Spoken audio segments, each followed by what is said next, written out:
Bonsoir à tous, vous êtes sur ETV Guadeloupe, bienvenue dans ce Flash Info.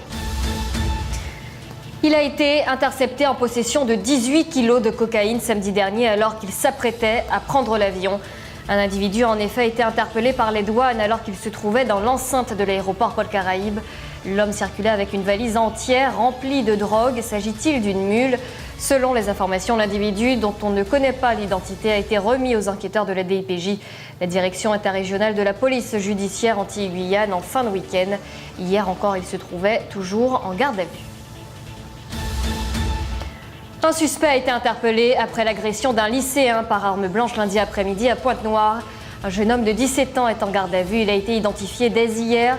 Il était recherché toute la nuit par la police. Il s'est finalement présenté au commissariat central vers 7 h ce mardi.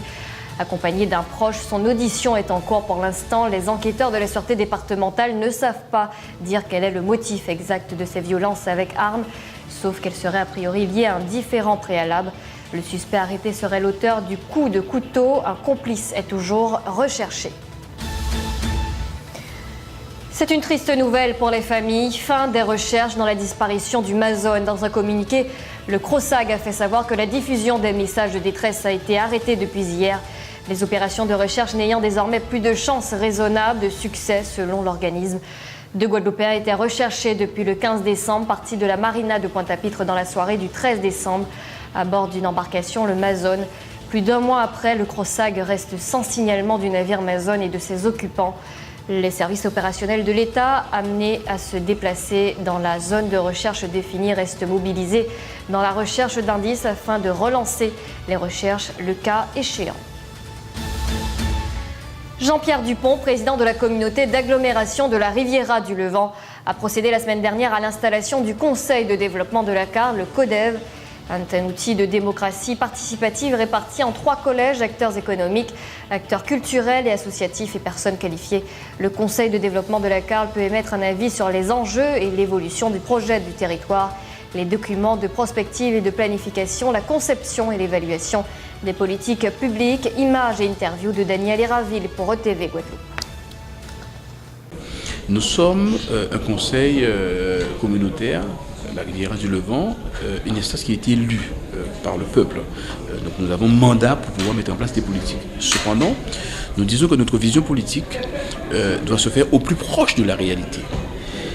Et ceux qui sont très proches de la réalité, ce sont les différents acteurs justement qui composent ce conseil de développement et qui doivent pouvoir apporter leur contribution à la vision que nous avons et surtout au projet de territoire.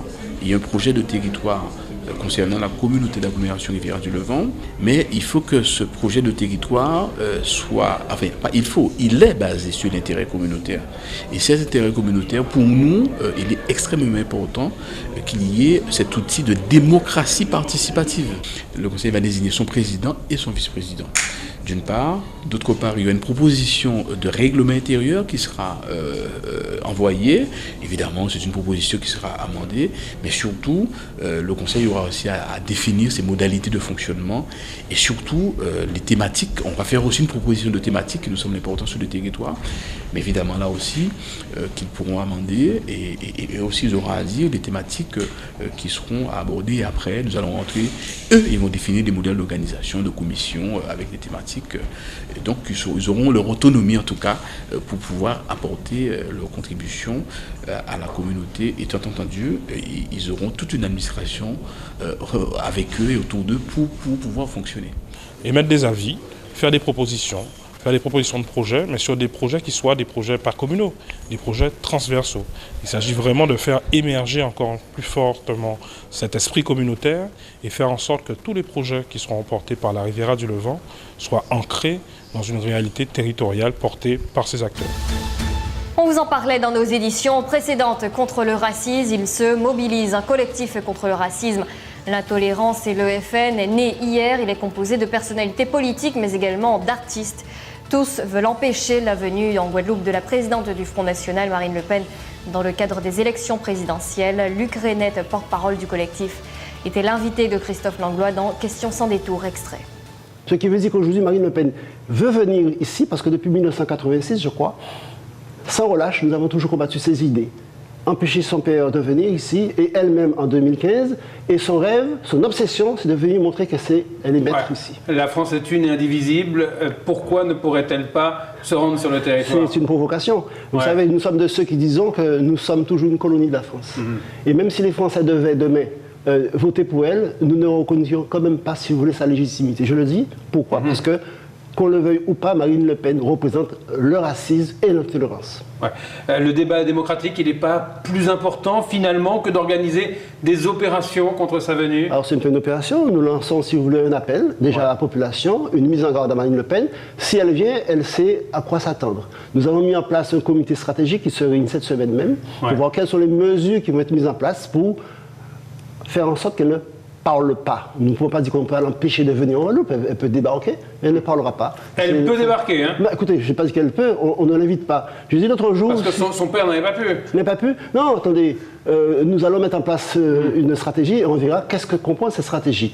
Je ne suis pas là pour dévoiler ce que je ne sais pas encore. Ce qui est certain, c'est qu'elle ne sera pas, si vous voulez, son séjour ne sera pas du tout repris. Tout autre chose, le régiment du service militaire adapté, le RSMA, recrute des stagiaires dans 3 filières de formation. Conducteur option travaux publics, électricien du bâtiment et remobilisation vers l'emploi. Pour un début de formation prévu le 2 février, peuvent postuler des hommes et des femmes âgés de 18 à 25 ans, de nationalité française. Les formations sont rémunérées 315 € par mois et les stagiaires sont nourris et logés par le régiment. Il reste 15 places disponibles pour la formation d'électricien du bâtiment qui dure 8 mois. 12 places sont encore disponibles pour la formation conducteur option travaux publics qui a une particularité puisque pour postuler, il faut avoir de 21 à 25 ans et déjà 2 ans de permis B. Les jeunes intéressés sont invités à contacter la cellule recrutement du RSMA au 05 90 40 75 2 fois.